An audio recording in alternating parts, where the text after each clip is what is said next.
One of the things, obviously, we've been talking about, Mike, is the performance of Indiana these past couple games. I know we talked with you about the Arizona game last week. The one thing that stood out is Indiana really dug themselves a hole early in that game, but they showed some fight. They were able to come back, cut the lead down to 3 or 4 points a couple times, but Arizona just answered the bell. Kansas, a little bit of a different story. Obviously, Xavier Johnson goes down. But Indiana played really sloppy. They did not look prepared, even though they had a week to prepare for that game. Looked really sloppy. The Kansas defense was relentless. And for a second time, Indiana, which is supposed to be taking pride on the defensive end, gives up more than 80 points. And I know they played some good offensive teams. But what have you seen from Indiana these past couple games? They've lost 3 of 4 now. Where do you think their biggest issues lie right now? Well, I think their biggest issues lie with health. I mean, who else has lost multiple starters of the teams that are considered to be significant? Take it 10, 20, 25, however many you want to throw in there. How many have lost multiple starters for high-level games? You lose a starter for your game against St. Francis of Brooklyn. Okay, you better get through that. But look at who IU has had to play in a diminished state. At Rutgers, then home against Nebraska, which they were able to survive, then then a neutral floor well away from home against Arizona and Vegas, and then at Kansas. And for none of those games did they have their full complement of players. The one thing I think we can say definitively about this team is if they're not whole, they're not relevant. They don't have the capacity. Their bench players are bench players. Yeah, they don't have, other than Malik Renew, who has the capability of stepping in for Race Thompson. I think he could step in for Trace and does, but he can't take Trace's place. Trace has to be out there.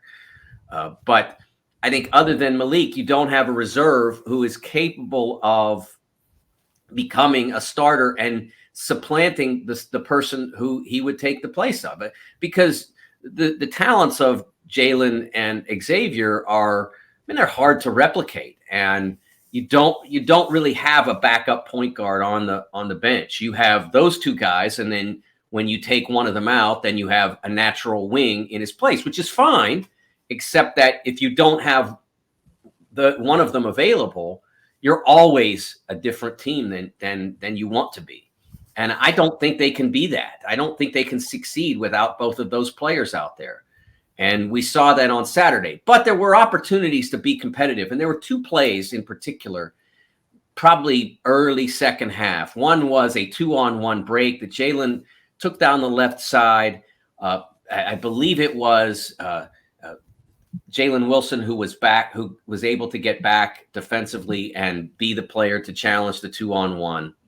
And Jalen probably should have taken another dribble and made Wilson commit to him.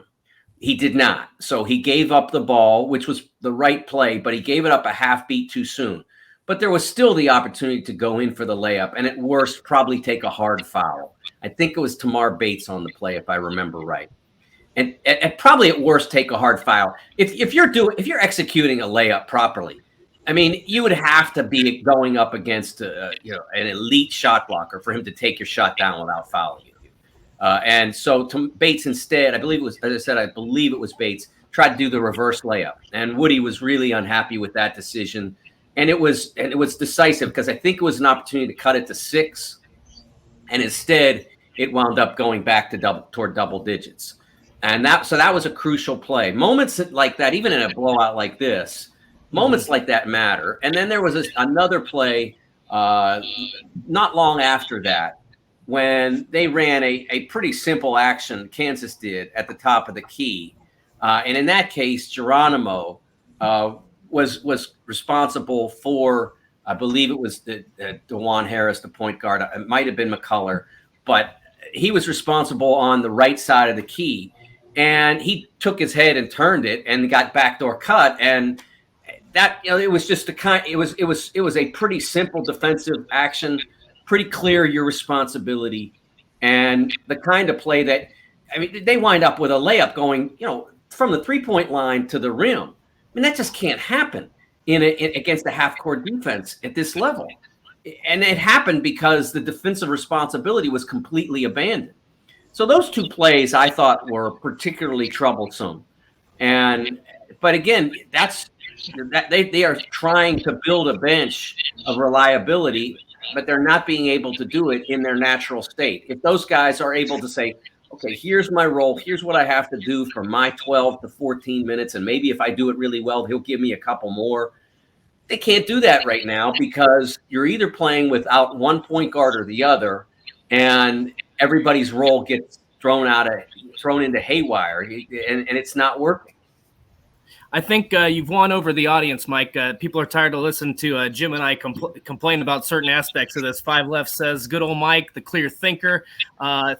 Kenneth says, thank you, Mike, for actually being realistic about the situation. And I think what happens for Jim and I is we talked so much about how deep this Indiana team was.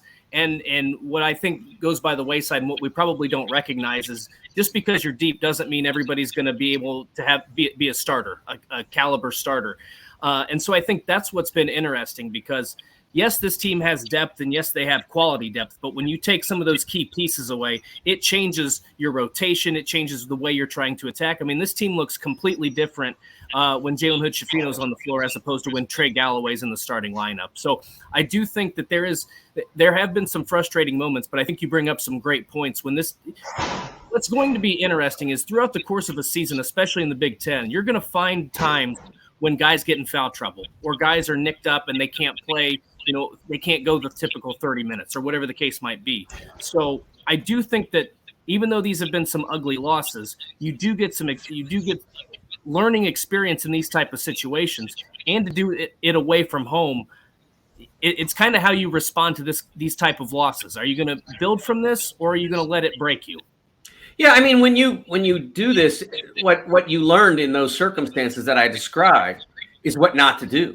I mean, you can't back down from that layup, even though, like I said, ball given up just a little bit early. Because of the evolution of the game to the flare out, when you're going on a fast break, a lot of teams flare out. So guards aren't quite as good as they used to be at understanding how to disarm the defender in that 2-on-1 or in a 3-on-2 if you're trying to take the ball all the way to the rim. So Jalen's play was not wrong. It just wasn't perfect. But as I said, I understand Jalen Wilson is a really important is a really effective player. But here's the thing.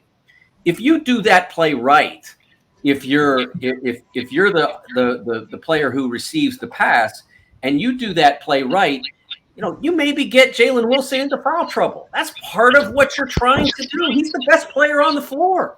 You want to take him out. And when I say take him out, I mean on personal fouls, not physically. You want to be able to do that. And instead, he backed away from that challenge. And he tried to reverse it. And look, I mean, if you're Michael Jordan, okay, I can live with the reverse because you're Michael Jordan. But, you're not. So take the ball and go to the rim and use your body to protect it. And there's no way he's blocking your shot. He's probably going to foul you or he's going to back down. And he probably would have fouled you because KU guys don't back down. But the likelihood that he was going to be able to block an effective, quickly executed layup attempt in that circumstance, very small. But you gave him the opportunity to get the stop by backing away from the sound play and trying to execute something special.